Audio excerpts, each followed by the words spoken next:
न हारना जरूरी है न जीतना जरूरी है। अरे ये जीवन का खेल है, इसे खेलना जरूरी है। नमस्कार, और आज की चर्चा रॉबर्ट टी कियोसाकी की लिखी किताब रिच डैड पुअर डैड पर।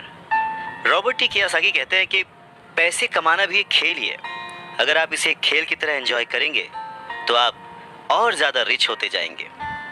हर हफ्ते वो निवेश करते हैं और कभी हारते हैं कभी जीतते हैं। जब जीतते हैं तो उस निवेश को अगले हफ्ते के लिए सेव कर लेते हैं, और जब हारते हैं तो खुद से जीतने वाले की आंख में आंख डालकर कहते हैं ठीक है, अगले सैटरडे फिर मिलते हैं। रॉबर्ट टी कियोसाकी की बात से ये समझ में आता है कि पैसा कमाना भी एक खेल जैसा ही है।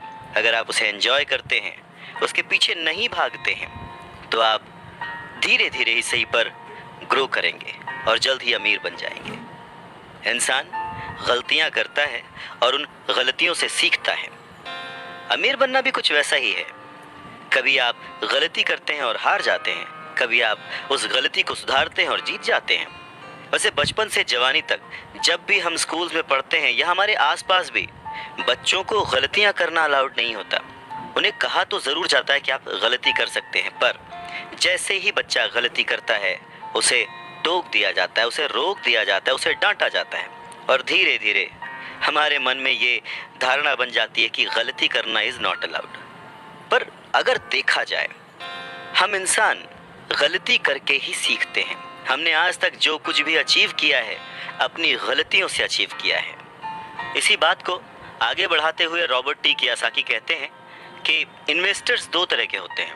पहले वो जो नॉर्मल इन्वेस्टर्स होते हैं, जो एक पैकेज में निवेश करते हैं, रिटेल आउटलेट में फ़ोन करते हैं, जैसे एक रियल एस्टेट कंपनी या स्टॉक ब्रोकर या फाइनेंशियल प्लानर को, और फिर वो कुछ छोटा छोटा खरीद लेते हैं। ये एक म्यूचुअल फंड, स्टॉक या बॉन्ड हो सकता है। ये निवेश का एक अच्छा और साफ सुथरा तरीका है और आसान भी है।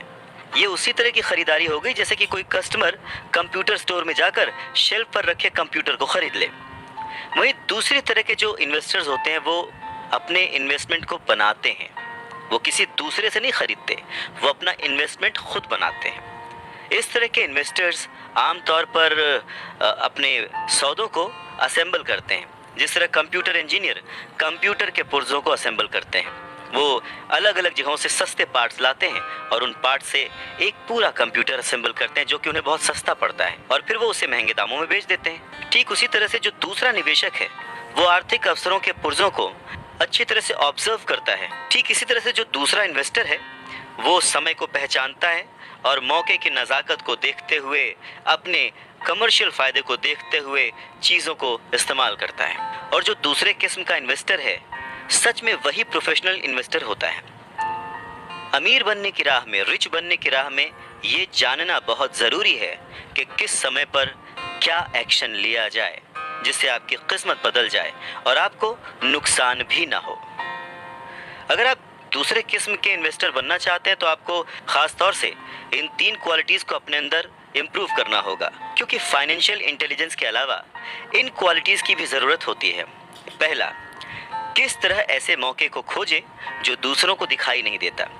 दूसरे लोग अपनी आंखों से उस मौके को नहीं देख पाते, पर आप अपने दिमाग से और अपने एक्सपीरियंस से उन मौक़ों को देख सकते हैं। एग्जाम्पल के लिए रॉबर्ट टी कियोसाकी के एक दोस्त ने एक पुराना घर खरीदा जो देखने में बुरा था। हर एक को हैरत थी कि उसने इसे खरीद क्यों लिया, पर दूसरे जो नहीं देख पाए थे वो उनके दोस्त ने देख लिया था, और वो था घर के साथ 4 खाली ज़मीन के टुकड़े। घर खरीदने के बाद उसने उसे तोड़ा और उन 5 प्लॉट्स को मिलाकर बिल्डर को बेच दिया। इस सारे डील में उसे जो उसने पैसा लगाया था वो तो मिला ही, उसके ऊपर से 3 गुना रकम और मिली। उसने सिर्फ 2 महीने के काम में लाखों रुपए कमा लिए, जो कि उनके लिए बहुत ज़्यादा नहीं थी, पर फिर भी देखा जाए कि उन 2 महीनों की मेहनत में अगर वो जॉब में होता तो कितना कमाता वर्सेस उसने इस डील से जो कमाया। दूसरा पॉइंट, पैसा किस तरह से इकट्ठा किया जाए। औसत आदमी बैंक जाता है, पर इस दूसरे किस्म के इन्वेस्टर को ये पता होना चाहिए कि पैसा किस तरह जुटाया जाए और बिना बैंक जाए, बिना लोन लिए किस तरह से पैसा इकट्ठा किया जाए। रॉबर्ट टी कियोसाकी कहते हैं कि उन्होंने भी ये सीखा कि बिना बैंक की मदद लिए घर कैसे खरीदे जा सकते हैं। घर खरीदना बहुत इम्पोर्टेंट नहीं है, पर पैसा इकट्ठा करना बहुत इम्पॉर्टेंट है और बहुत ही रेयर आर्ट है। अक्सर वो लोगों को ये कहते सुनते हैं कि बैंक मुझे लोन नहीं दे रहा या मेरे पास इसे ख़रीदने के लिए पैसे ही नहीं हैं। अगर आप दूसरे किस्म के इन्वेस्टर बनना चाहते हैं तो आपको ये सीखने की ज़रूरत है, क्योंकि ज़्यादातर लोग सिर्फ इसीलिए सौदे नहीं कर पाते क्योंकि उनके पास पैसा ही नहीं होता। तो अगर आप इस प्रॉब्लम को पार कर सकते हैं तो आप एक सच्चे इन्वेस्टर हो सकते हैं और बहुत प्रॉफिट कमा सकते हैं। तीसरा पॉइंट, किस तरह से स्मार्ट लोगों को इकट्ठा किया जाए। ऐसे लोग बहुत समझदार होते हैं जो या तो अपने से ज़्यादा समझदार लोगों के साथ काम करते हैं या फिर उन्हें अपने साथ काम पर रख लेते हैं। जब भी आपको सलाह की ज़रूरत होगी ना, तो यही समझदार लोग आपके सलाहकार का काम करेंगे। तो सीखने के लिए बहुत कुछ है, पर हाँ, अगर आपने मन लगाकर सीखा तो आपको उसके फ़ायदे भी बहुत मिलेंगे। पर हाँ, अगर आपके अंदर इतनी इच्छा नहीं है, आप इतना टाइम नहीं दे सकते, आप उतने अमीर नहीं बनना चाहते, तो फिर आपको पहले किस्म का ही इन्वेस्टर बने रहना चाहिए। आप तो जानते हैं वही आपकी सबसे बड़ी पूंजी है। आप जो नहीं जानते वही आपका सबसे बड़ा जोखिम है। जोखिम तो हमेशा रहता है, इसीलिए इससे बचने के बजाय इसे मैनेज करना सीखें, तभी आप तरक्की कर पाएंगे और अमीर बन पाएंगे।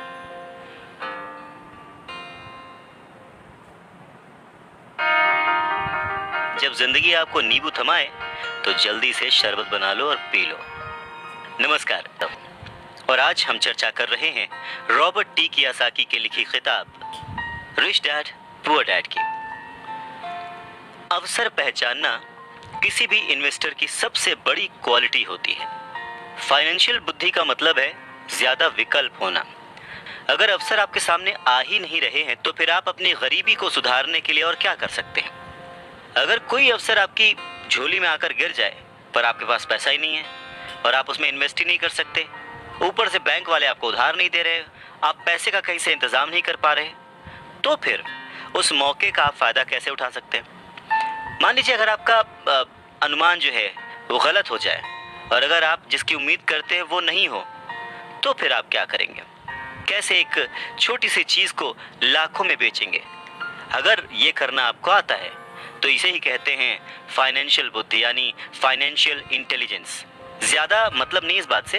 एग्जाम्पल लेते हैं कि एक नींबू है और उसको लाखों में बेचना है, तो लाखों में बदलने के लिए कितने अलग अलग तरह से आप उसको यूज़ कर सकते हैं। इसका मतलब है कि आप अपनी पैसे की समस्याओं को सुलझाने में कितने क्रिएटिव हैं।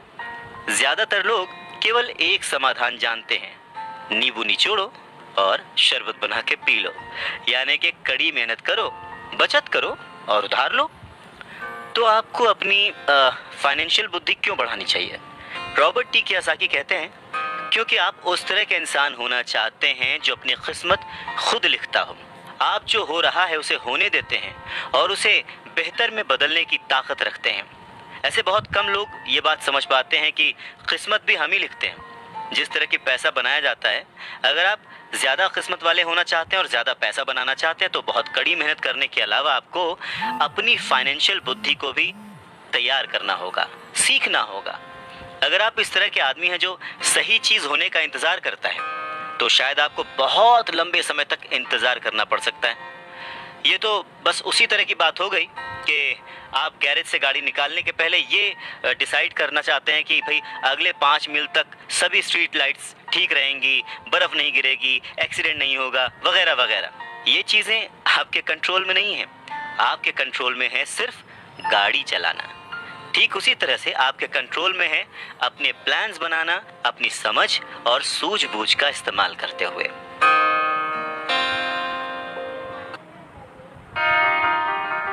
जिस काम से आप एक महान इंसान बन सकते हैं, एक अमीर इंसान बन सकते हैं, क्या वो काम आप चंद पैसों के लिए करेंगे?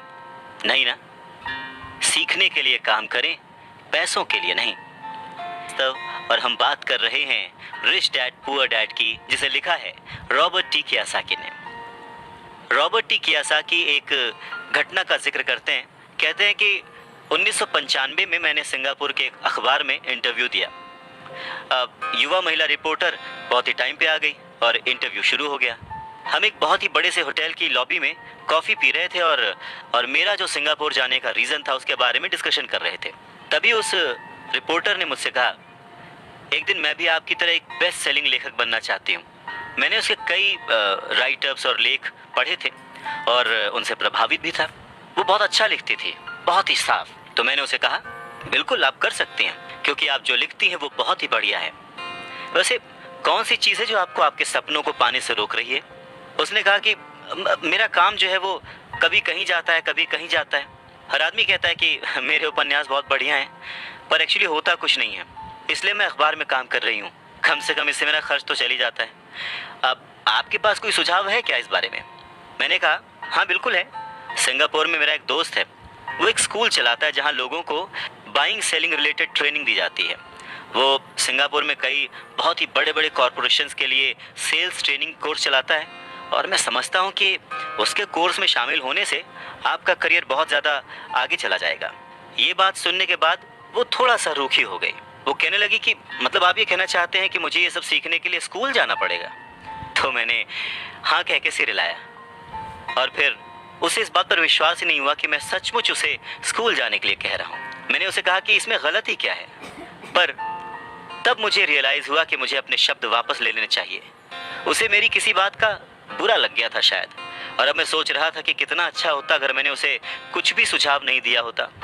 उसकी मदद करने की कोशिश में मैंने वो सुझाव दिया था और अब मुझे खुद ही बुरा लग रहा था।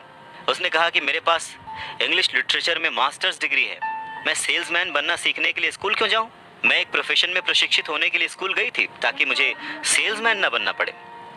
अब वो अपना ब्रीफकेस ताकत से बंद कर रही थी और इंटरव्यू खत्म हो चुका था और उसकी बॉडी लैंग्वेज से पता लग रहा था कि वो नाराज थे। वहीं कॉफ़ी टेबल पर मेरी एक बेस्ट सेलिंग बुक रखी हुई थी। मैंने उसे उठाया और उस लेडी के द्वारा लिखे गए नोट्स को भी अपने दूसरे हाथ में रखा। मैंने उसे कहा कि क्या आप इसे देख सकती हैं? मैंने उसके नोट्स की तरफ इशारा किया। उसने अपने नोट्स पर नजर डाली। क्या? उसने उलझन में कहा। एक बार फिर मैंने उसके नोट्स की तरफ जानबूझकर इशारा किया।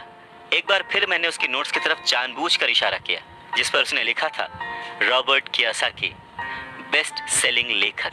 यहाँ पर बेस्ट सेलिंग राइटर लिखा हुआ है, ना कि बेस्ट राइटिंग राइटर।